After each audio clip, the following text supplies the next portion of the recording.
Bonjour, je vous souhaite la bienvenue sur ma chaîne. Je suis ravie de vous retrouver aujourd'hui pour une nouvelle lecture en tarot. J'espère que vous allez tous et toutes bien. Avant de commencer cette lecture, je voudrais d'abord remercier toutes les personnes qui se sont abonnées à ma chaîne. Merci infiniment pour votre soutien. Pour les personnes qui ne le sont pas encore, sachez que ce simple clic m'encourage à faire des vidéos et je vous en remercie d'avance. Ceci étant dit, la lecture d'aujourd'hui a pour question « Êtes-vous fait l'un pour l'autre ?» C'est une lecture à 5 choix. Pour le premier choix, ça serait le cristal bleu. Le deuxième choix, le cristal doré. Pour le troisième choix, le cristal rouge. Pour le quatrième choix, le cristal blanc. Et pour le cinquième choix, le cristal gris. Pour cette lecture, je vais utiliser 3 tarots. Le premier qui répondra à la question « Êtes-vous fait l'un pour l'autre ?» Le deuxième pour le « Pourquoi vous êtes fait l'un pour l'autre ou pas ?» Et le troisième pour un ou des conseils. Avant de commencer cette lecture, je voudrais d'abord préciser une chose très importante, que c'est une lecture générale, donc elle ne peut pas concerner tout le monde. Ne prenez que ce qui s'applique à votre vécu et mettez le reste de côté et n'oubliez surtout pas que les énergies sont interchangeables, donc elles peuvent parfois s'interposer entre elles.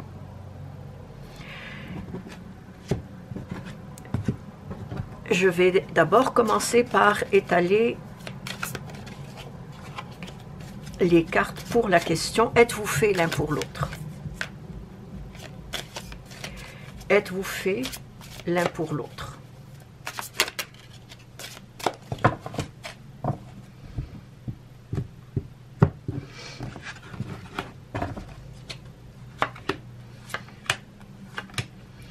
Premier choix. Deuxième choix. Troisième choix, quatrième choix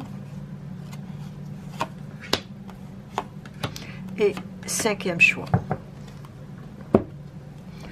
Pourquoi êtes-vous ou n'êtes pas vous ou n'êtes pas fait l'un pour l'autre? Pourquoi êtes-vous ou pas fait l'un pour l'autre?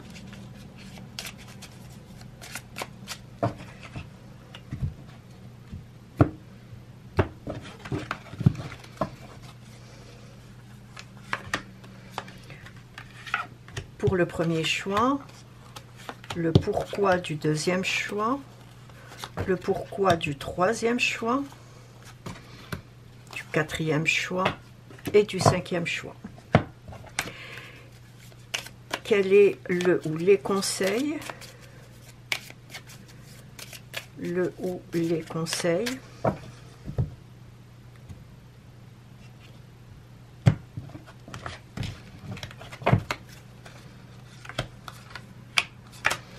Pour le premier choix, deuxième choix, troisième, quatrième choix et finalement cinquième choix. Si vous avez besoin de plus de temps pour choisir, mettez la vidéo sur pause. Quant à moi, je vais commencer par le premier choix pour ceux et celles qui ont choisi le cristal bleu. Êtes-vous fait l'un pour l'autre? Il y a beaucoup d'amour, beaucoup d'émotions. Ok. Je dirais que vous êtes tous les deux dans un état d'esprit serein et positif. Chacun de vous se sent rassuré par l'amour que vous partagez ensemble. Vous êtes ensemble portés par le flux de votre vie de couple. Il y a beaucoup de joie, beaucoup d'harmonie, beaucoup d'exaltation aussi. Et même si vous ne vivez pas sous le même toit, il y a cette harmonisation entre vous. Et même si vous ne vivez pas sous le même toit, l'autre personne vous considère comme étant sa source d'inspiration.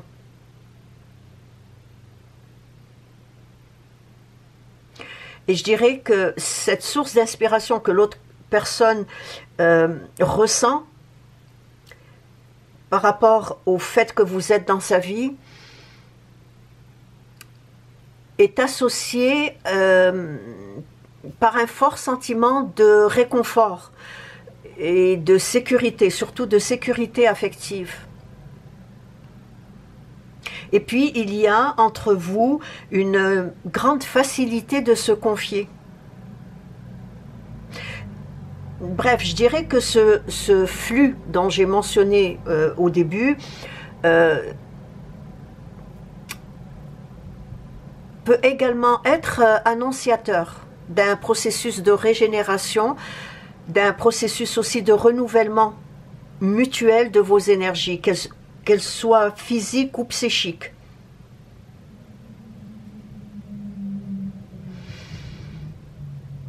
Un peu comme si chacun de vous fait évoluer l'autre à son rythme personnel.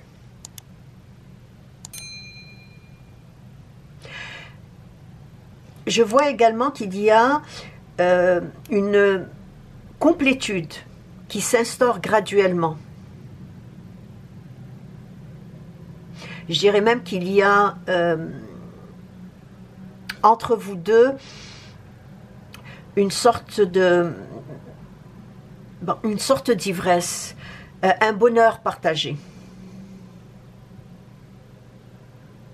Il y a beaucoup de sentiments affectueux, beaucoup d'empathie et un fort optimisme du fait que vous êtes ensemble.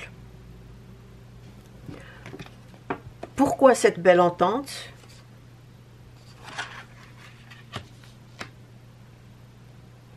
Tout simplement parce que la vie, le destin ou l'univers, la source, peu importe le nom que vous lui donnez, a décidé à ce que vous soyez conscient, consciente de ce que vous possédez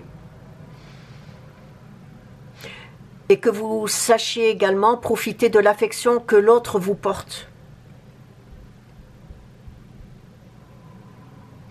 Sans pour autant prendre l'autre personne pour acquis. Cette belle entente ne peut demeurer, ne peut rester, ne peut progresser, voilà, c'est le verbe que je cherchais, ne peut progresser sans votre amour, sans votre tendresse et encore moins sans votre sensualité. Conseil.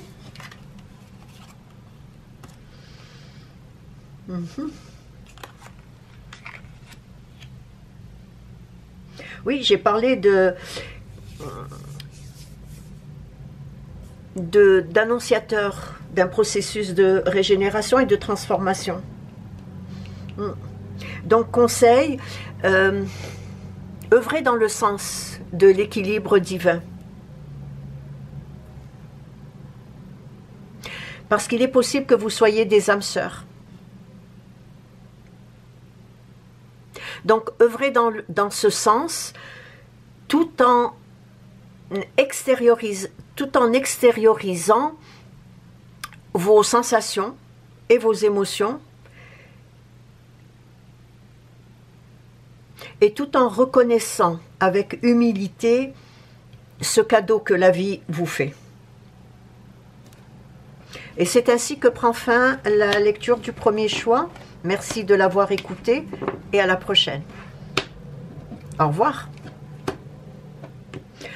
Je passe à présent au choix numéro 2 pour ceux et celles qui ont choisi le cristal doré. Êtes-vous fait l'un pour l'autre?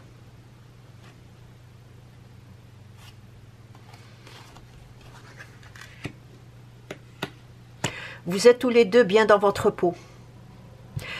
Chacun de vous est animé par une vivacité d'esprit qui vous procure à tous les deux un grand dynamisme, un peu comme une contamination positive qui vous aide tous les deux à vous connecter avec le monde des idées et de l'imaginaire.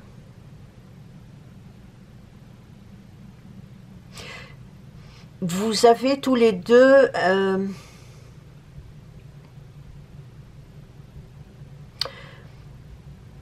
beaucoup d'imagination. Et cette imagination, je pense que vous l'exercez dans votre vie amoureuse.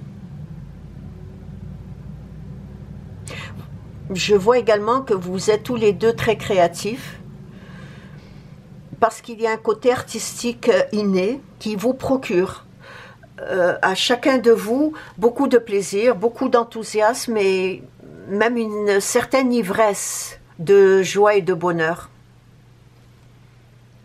Et tout cela, je dirais que cet enthousiasme, cette ivresse, ce côté aussi artistique, cet imaginaire, voilà, tout cela vous relie à votre énergie personnelle, à la vôtre, et l'autre personne à la sienne, à votre énergie personnelle et profonde. Et la personne que vous aimez, elle, de son côté, est heureuse, se sent chanceuse et privilégiée de vous avoir dans sa vie. Pourquoi cette tendre complicité? Cette personne vous admire énormément. Cette personne vous considère comme un cadeau du ciel. Alors pourquoi cette tendre complicité? Je dirais parce que tous les deux, vous savez apprécier les valeurs et les qualités de chacun.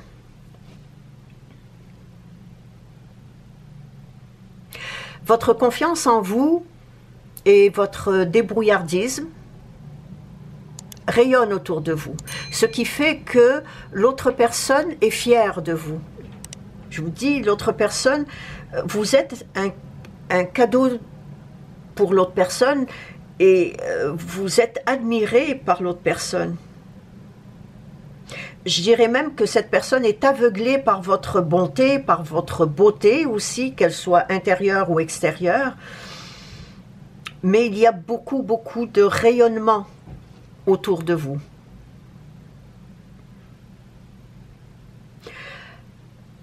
Donc je disais que l'autre personne est fière de vous. Votre sagesse, ainsi que votre bonté, vous apporte une certaine clairvoyance. Vous apporte une certaine clairvoyance. Une certaine clairvoyance, pardon, mais aussi une lucidité d'esprit. Et cette lucidité d'esprit s'exprime comme un filtre permanent de vos ressentis.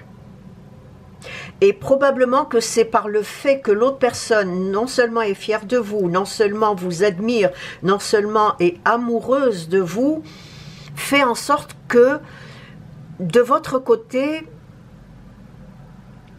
vous ressentez ces choses-là, de par votre clairvoyance et de par cette lucidité d'esprit.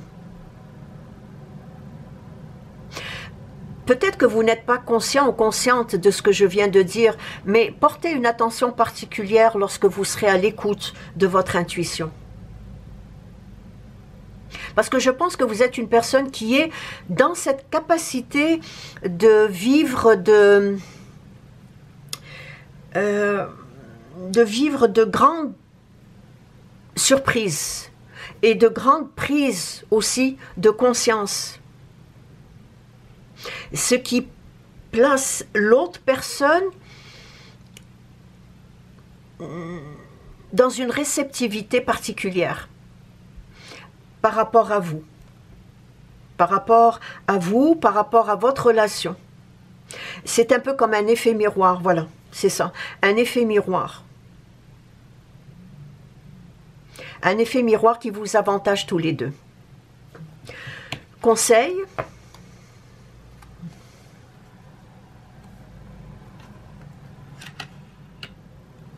Donc pour le conseil, je vous dirais, prenez la pleine dimension de ce que vous possédez, tout en poursuivant votre chemin de croissance, ainsi que votre évolution. Et poursuivez cette évolution, ce chemin de croissance, poursuivez-le avec beaucoup d'harmonie. Poursuivez-le avec allégresse, mais aussi une grande satisfaction personnelle. Il y a un souhait qui va s'exaucer, dont vous serez extrêmement surpris ou surprise. Surtout, tâchez de maintenir un bel équilibre entre vos diverses aspirations et vos nobles ambitions, parce que vous avez beaucoup d'ambitions. Vous êtes une personne très ambitieuse. Donc, essayez de maintenir un équilibre entre tout cela. Et surtout, œuvrez le plus souvent possible dans le sens de la conciliation. C'est très important. Et du rapprochement de vos objectifs. Surtout lorsque ces objectifs sont réciproques ou mutuels. C'est-à-dire peuvent atteindre l'autre personne dans le sens positif. Peut aider également l'autre personne.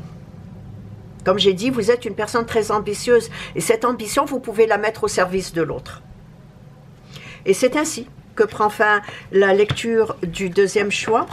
Merci de l'avoir écouté et à la prochaine. Au revoir. Je passe à présent au choix numéro 3 pour ceux et celles qui ont choisi le cristal rouge. Êtes-vous fait l'un pour l'autre?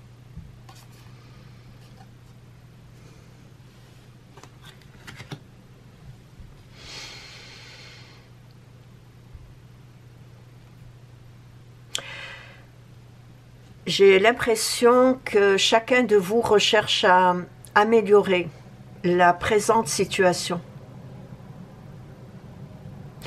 Cette situation qui semble avoir perdu un peu de son éclat, de son rayonnement, ou même de sa joie de vivre.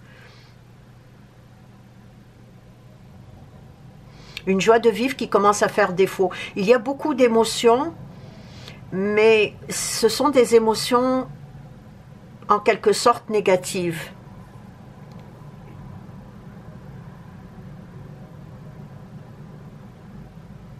Il y a un passage symbolique, un passage de mort symbolique, bien sûr, qui souvent est représenté par l'arcane sans nom. Donc c'est un passage de mort ou de deuil symbolique qui en ce moment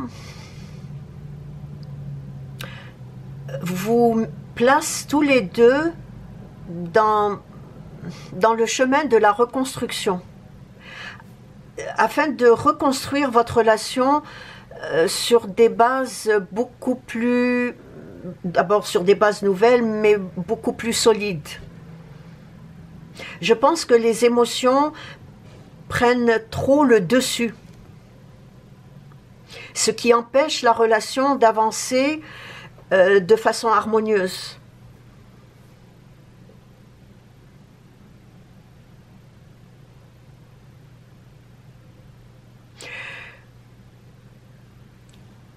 Vous êtes poussé à faire une profonde et sérieuse analyse de vos idéaux. Et non pas que de vous, de l'autre personne aussi.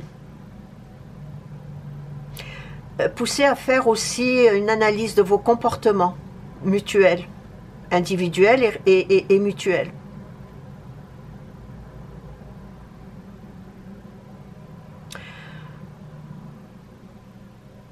Bon, êtes-vous fait l'un pour l'autre? Si vous apportez un changement à cette relation, je dirais oui. Vous pouvez être fait l'un pour l'autre. Si vous mettez de côté les émotions négatives, oui, ce n'est pas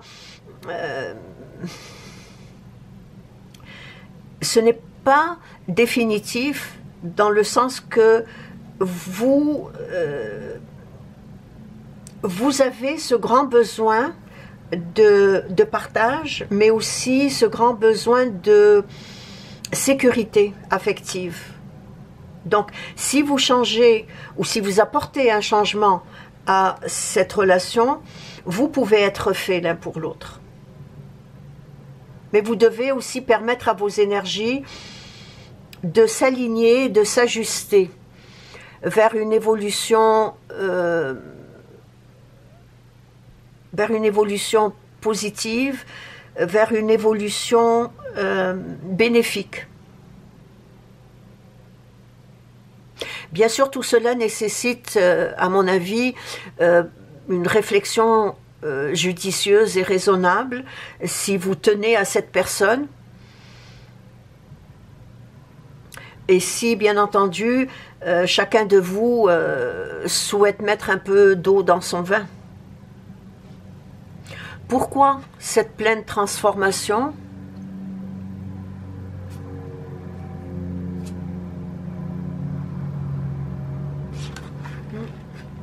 Oui, comme je l'ai dit, cette relation n'est pas vouée à l'échec. Donc, pourquoi cette pleine transformation? Parce que chacun de vous a besoin de prendre du recul afin d'améliorer ce qui obstrue à l'évolution positive de votre relation.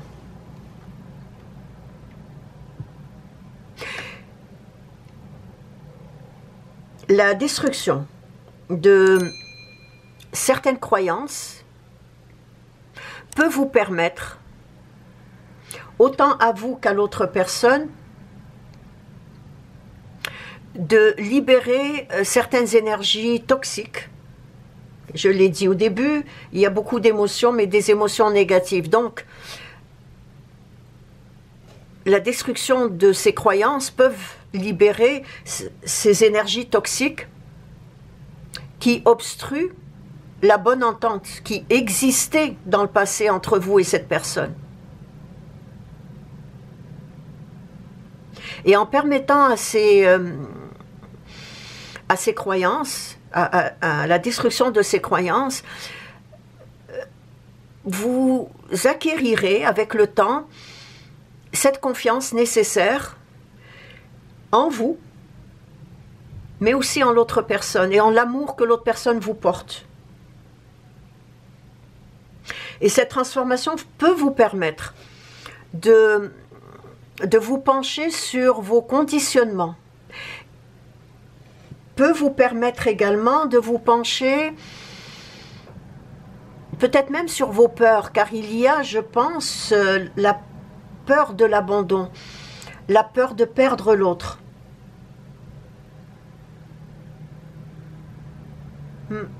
J'ai dit au début qu'il y a un besoin de sécurité affective. Donc, il est possible que vous avez cette peur de perdre l'autre. Donc, en vous penchant sur vos conditionnements, peut-être que vous arriverez à dénouer les nœuds qui empêchent votre énergie de circuler de façon positive entre ce que vous désirez et ce que vous ressentez.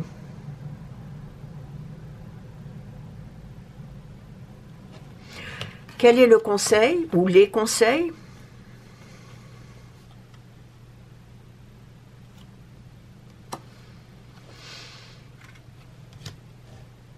Au risque de me répéter, cette relation n'est pas vouée à l'échec. Vous êtes protégé, mais vous êtes également protégé dans le processus que vous entamerez. Donc, le conseil, un changement d'attitude ou de vision peut vous donner un nouvel élan à votre façon d'accepter ce que vous vivez présentement. Changez votre système de pensée, votre philosophie de vie, éliminez ces croyances. Tout cela va vous permettre d'apporter un certain bien-être, une certaine béatitude, surtout béatitude intérieure. Et cela va vous permettre aussi va vous permettre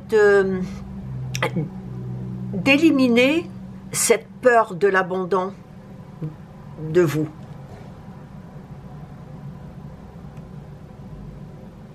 Parfois, il suffit juste de lâcher prise afin de pouvoir poursuivre le mouvement de la vie. Afin aussi de pouvoir comprendre d'où viennent ces blocages émotionnels. Et je suis sûre qu'il y a certaines synchronicités qui se manifestent en vous que vous n'interprétez pas. Essayez d'interpréter ces synchronicités. Parce qu'elles sont souvent un signe de changement et de transformation. Et c'est ainsi que prend fin la lecture du troisième choix. Merci de l'avoir écouté et je vous dis à la prochaine. Je passe à présent à la lecture du troisième choix pour ceux et celles qui ont choisi le cristal blanc. Êtes-vous fait l'un pour l'autre?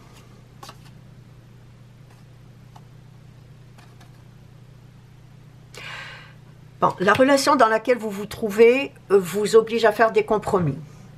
Vous oblige peut-être aussi à faire certains sacrifices.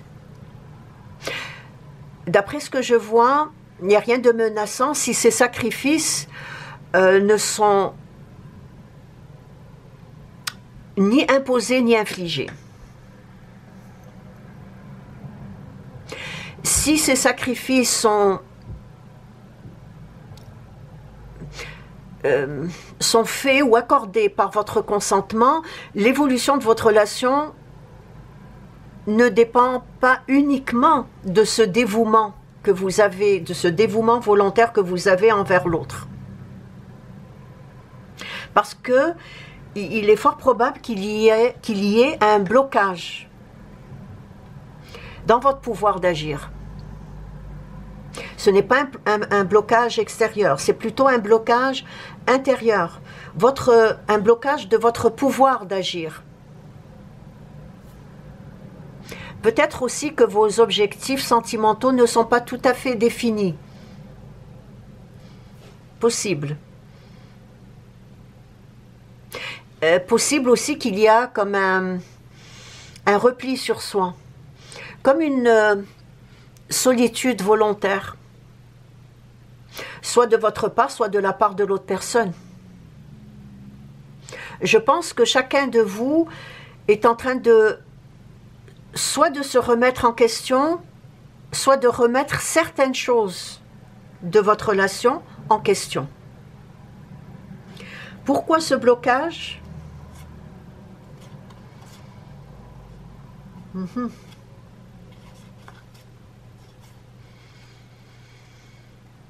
Bon, il est temps d'entamer une prise de conscience à travers une introspection personnelle. Il y a quelque chose que vous devez détruire pour reconstruire à nouveau. Il est fort probable que cette destruction viendrait du fait que vous êtes en train soit de vous remettre en question, soit de remettre certaines choses en question.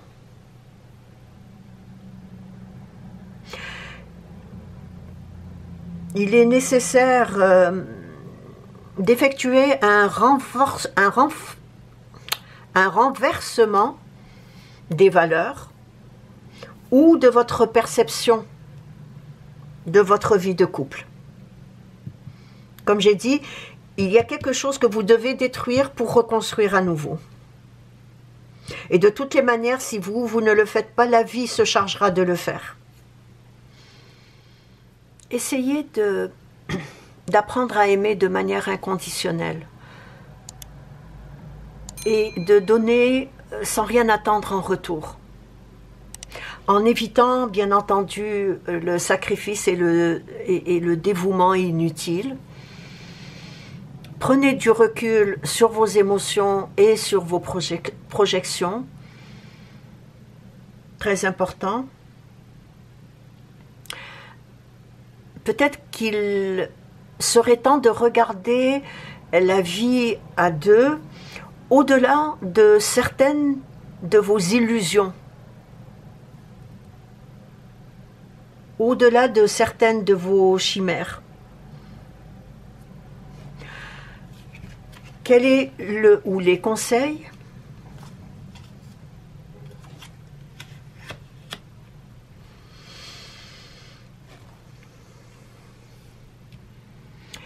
Profitez de ces moments de réflexion pour faire le point sur vos engagements, sur vos aspirations. Très important. Afin de vous orienter, de vous diriger vers un cycle nouveau de changement qui, je suis sûre, vous permettra de reconsidérer votre relation actuelle sous un regard neuf, sous un regard nouveau. Sachez que tout est relatif dans la vie. Donc, ce cycle va vous inciter à retourner les choses en votre faveur. Même dans la destruction de certaines choses dont j'ai mentionné au début, vous allez voir cette relation avec un regard nouveau. Même dans la destruction.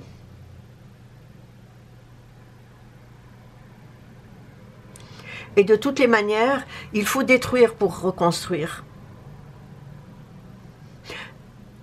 Donc, étant donné que tout est relatif, ce cycle va vous inciter à retourner ces choses-là en votre faveur, à condition d'avoir modifié votre point de vue. Et c'est ainsi que prend fin la lecture du 4e choix. Laissez-moi un commentaire, je me ferai un plaisir de vous répondre. Et je vous dis à la prochaine. Au revoir. Je passe à présent au choix numéro 5, le dernier, pour ceux et celles qui ont choisi le cristal gris. Êtes-vous fait l'un pour l'autre?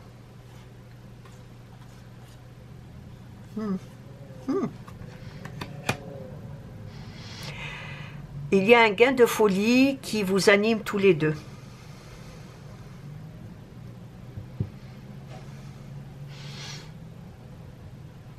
Vous êtes tous les deux très spontanés, libres, naturels.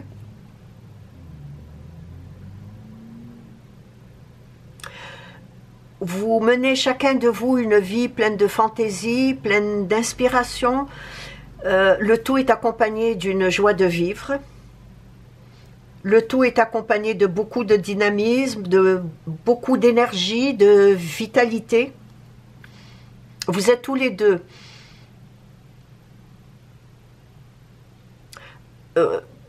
soit tous les deux, soit l'un de vous, pareil à un électron libre.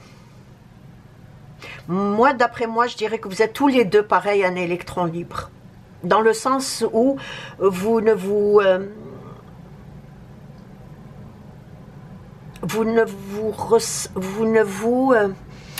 ressentez pas, voilà, vous ne vous ressentez pas sous l'emprise des qu'en dira-t-on. Voilà. Ni des conventions collectives. Vous ne ressentez pas pris dans un carcan de schèmes préconçus. Bref, vous êtes du genre, ou plutôt vous faites partie de ces personnes qui cherchent souvent à expérimenter de nouvelles choses, qui cherchent souvent à expérimenter de nouvelles connaissances, soit en amitié,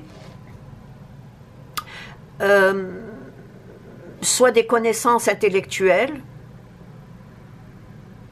ou artistiques, ou même philosophiques.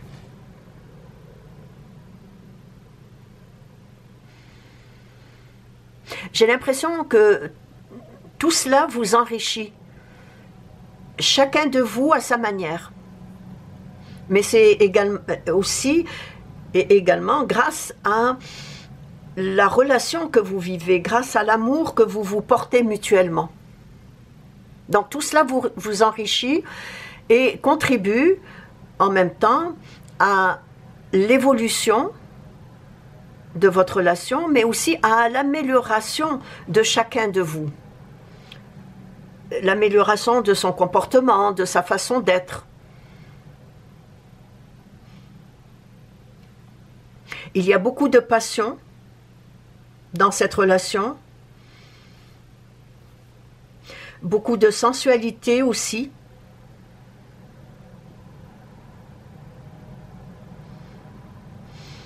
Et une forte énergie de dépassement personnel. Toute cette énergie que vous possédez, vous qui m'écoutez, peut parfois déstabiliser l'autre personne. Peut même parfois lui faire perdre certains de ses repères. Mais en même temps, ça peut la perturber, mais en même temps, j'ai comme l'impression qu'elle apprend beaucoup de vous. Pourquoi cette belle jouissance personnelle ou mutuelle? Parce que cela vous fait du bien et parce que cela vous évite surtout de tomber dans la routine. Cela vous évite d'échapper à la monotonie du quotidien. Alors pourquoi cette belle jouissance personnelle? Parce que je dirais aussi que elle nourrit tout ce qui contribue à votre bien-être, tout ce qui contribue à votre bonheur, à cette passion qui vous anime, mais également au bonheur de l'autre personne.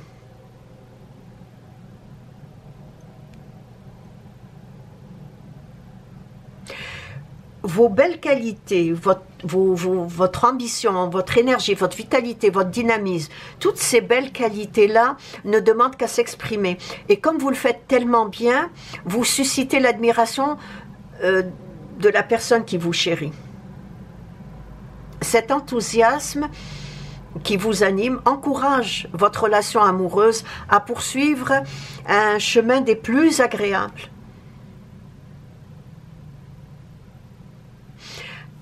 À poursuivre un chemin des plus divertissants et des plus réjouissants. Quel est le ou les conseils?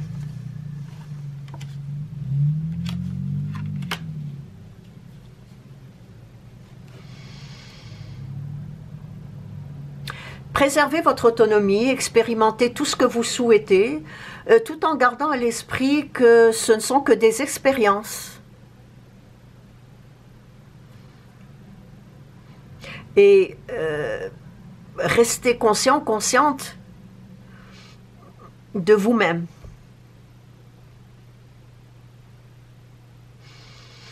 Évitez une fierté mal déplacée, un ego mal déplacé. Canalisez également vos énergies parce qu'il y en a beaucoup. Vous possédez une très grande énergie. J'ai parlé de dynamisme, de vitalité, donc canalisez ces énergies en maintenant un bon équilibre entre vos nombreuses aspirations légitimes et profondes et surtout continuez d'exprimer sans réserve votre amour de la vie. Votre amour de la vie, exprimez votre amour envers l'autre. Exprimez ce bien-être à vous-même.